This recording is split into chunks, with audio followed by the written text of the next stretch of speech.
10th class में 10th Priyanka जो गया प्रियंका 10th पार्टी नलगढ़ 9th क्लास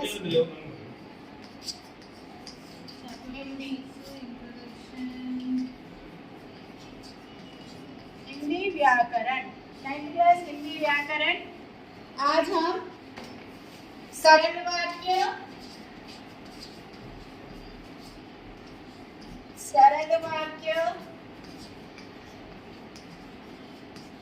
संयुक्त वाक्य,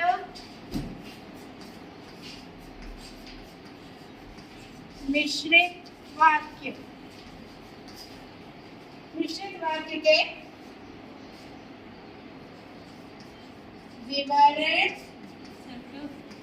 विस्तार। आज हम सरल वाक्य, संयुक्त वाक्य, मिश्रित वाक्य के विवरण विस्तार।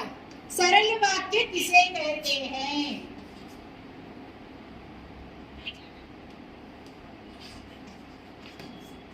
सरल वाक्य की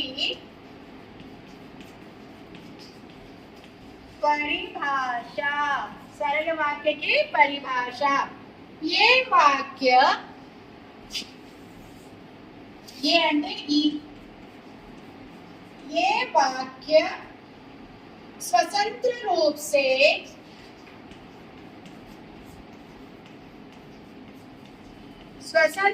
से बने हैं। दूसरा, इसमें किसी दूसरे वाक्य का, इसमें किसी दूसरे वाक्य का मेल नहीं होता, मेल नहीं होता है। इसमें केवल स्वतंत्र वाक्य ही होते हैं। सरल वाक्य में केवल स्वतंत्र वाक्य, ये वाक्य स्वतंत्र रूप से बने हैं। ఒకటే వాక్యము, ఒకటే ఉద్దేశము, ఒకటే క్రియ ఉంటుంది। इसमें किसी दूसरे वाक्यों का, ఇందులో ఇంకా ఎక్స్ట్రా వాక్యాలు కానీ ఇంకేదైనా విషయాలు కానీ ఉండదు। जैसे यहाँ पे उदाहरण చూసి అర్థమవుతుందన్నా। First lesson ఏమిచ్చాడు? हम भारतवासी है, हम भारतवासी है, మేము భారతవాసులము। ఒకటే ఉద్దేశము, ఒకటే ఉన్నది ఇక్కడ విషయము। यानी पूर्ण विराम का प्रयोग जहाँ होता है उसे सरल वाक्य कहते हैं। उसी प्रकार दूसरा, हमारे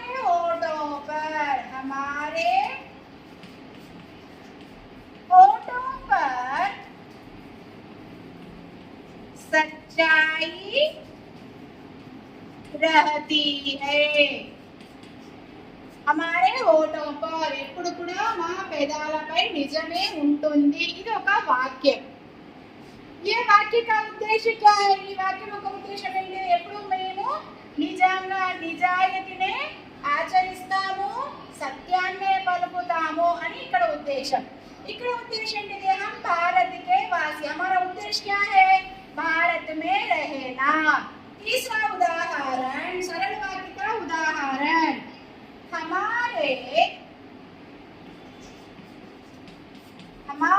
दिल में सफाई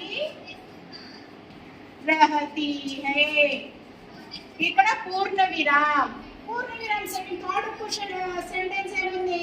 हमारे दिल में सफाई, మా యొక్క మనసులో ఎప్పుడు కూడా నిర్మలమైన స్వచ్ఛమైనటువంటి, ఎలాంటి విభేదం అంటే ఎలాంటి చెడు భావనలు లేనటువంటి మనసును కలిగినటువంటి వాళ్ళము, అంటే నిర్మలమైనటువంటి మనసును కలిగిన వారము।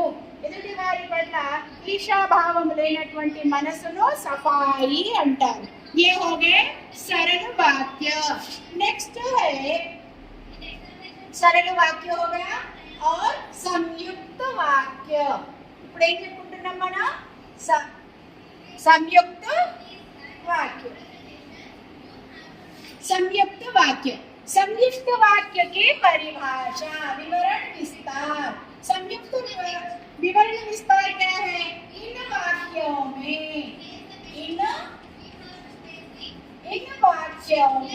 ఈ వాక్యాలలో सरल वाक्यों का मेल, इन वाक्यों में दो सरल वाक्यों का मेल होता है। ఇందులో రెండు సరళ వాక్యాలు కలిగి ఉంటాయి। पहले क्या था? केवल एक ही सरल वाक्य था। संयुक्त में दो अलग अलग सरल वाक्य होते हैं।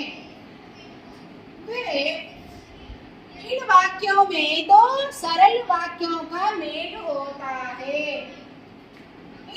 जैसे ఇందులో రెండు సరళ వాక్యాలు ఉంటాయి। जैसे हम भारत में रहते हैं, ये एक सरल वाक्य। दूसरा क्या है इसमें? भारत देश हमारा है। दूसरा वाक्य क्या लिखेंगे? भारत देश हमारा है। ये दो सरल वाक्य। पहला सरल वाक्य है हम भारत में रहते हैं, भारत देश हमारा है। इन दोनों को एक वाक्य बनाने के लिए हमें समुच्चय बोध का उपयोग करना चाहिए। समुच्चय बोध అంటే ఇక్కడ और అనేటువంటి పదాన్ని ఉపయోగించాలి। हम भारत में रहते हैं और भारत हमारा देश है। ఇప్పుడు రెండు సెంటెన్స్ ఏమైంది? ఒకటిగా మారింది। ఇందాక ये फर्स्ट सरल वाक्य है, ये सरल वाक्य। इसमें समुच्चय बोध का उपयोग करने पर ये संयुक्त वाक्य बना। उदाहरण दूसरा, हमारे होठों पर सच्चाई रहती है। दूसरा वाक्य क्या है? हमारे होठों पर सच्चाई रहती है। ये एक सरल वाक्य। दूसरा सरल वाक्य क्या है? दूसरा, हमारे दिल में सफाई रहती है। ये एक सरल वाक्य है, ये एक सरल वाक्य। इन दोनों को हमें एक वाक्य बनाने के लिए हमें और का प्रयोग करना पड़ेगा। जब इसमें हम और का प्रयोग करेंगे तो सेंटेंस क्या बनेगा? हमारे होठों पर सच्चाई रहती है और ये हमारे नहीं आता, दिल में सफाई रहती है। हमारे होठों पर सच्चाई रहती है और हमारे दिल में सफाई रहती है। ये రెండు సరళ వాక్యాల మధ్యలో और అనేటువంటి శబ్దాన్ని ఎప్పుడైతే మనము సముచ్చయ బోధిని ఉపయోగిస్తామో అది సంయుక్త వాక్యగా మారుతుంది। నెక్స్ట్ వచ్చేసరికి మిశ్రిత వాక్యం। ఈ మిశ్రిత వాక్యలో ఒక వాక్యం ఉంటుంది, రెండోది ఉపవాక్య रहता है। एक वाक्य दूसरा उपवाक्य। जहाँ सरल वाक्यों के साथ सरल वाक्यों के साथ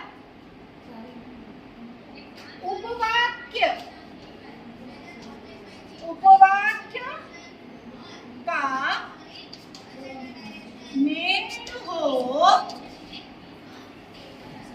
उसे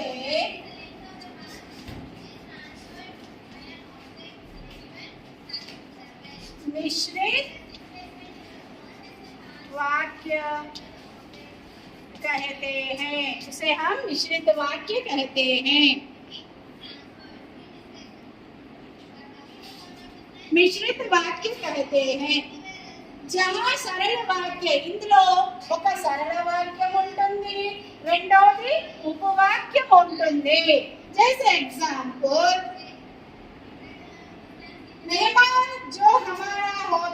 है। यहाँ पे उदाहरण, मेहमान जो हमारा होता है। ఈ సెంటెన్స్ పూర్తి ఉన్నారా లేదు. మెహమాన్ జో హమారా హోతా హై, ఏవైతే అతిథి ఉంటాడో. తర్వాత ఇంకో సెంటెన్స్ ఉంది, ఇది కంప్లీట్ గా సెంటెన్స్ లేదు, ఇది సగం వరకే మనకి క్లూ ఇస్తుంది. ఎవరైతే అతిథి మనకు ఉంటారో, ఎవరైతే అతిథులు ఉంటారో ఆ తర్వాత ఆశ్చర్యం ఏంటి, నెక్స్ట్ ఏముంటుంది, యహా పర్ मेहमान जो हमारा होता है वे जान से प्यारा होता है. ఇక్కడ సెంటెన్స్ ఫామ్ అయింది. మెహమాన్ జో ఎవరైతే అతిథులు ఉంటారో వారు మనకు ప్రాణం కంటే ప్రియమైనటువంటి వారు అని అర్థం. 9th క్లాస్ వ్యాకరణ భాగ్ page first lesson back side ఉన్నటువంటి ఇంపార్టెంట్ గ్రామర్. ఓకేనా? నెక్స్ట్ వీడియోలో సెకండ్ లెసన్ స్టార్ట్ చేద్దాం.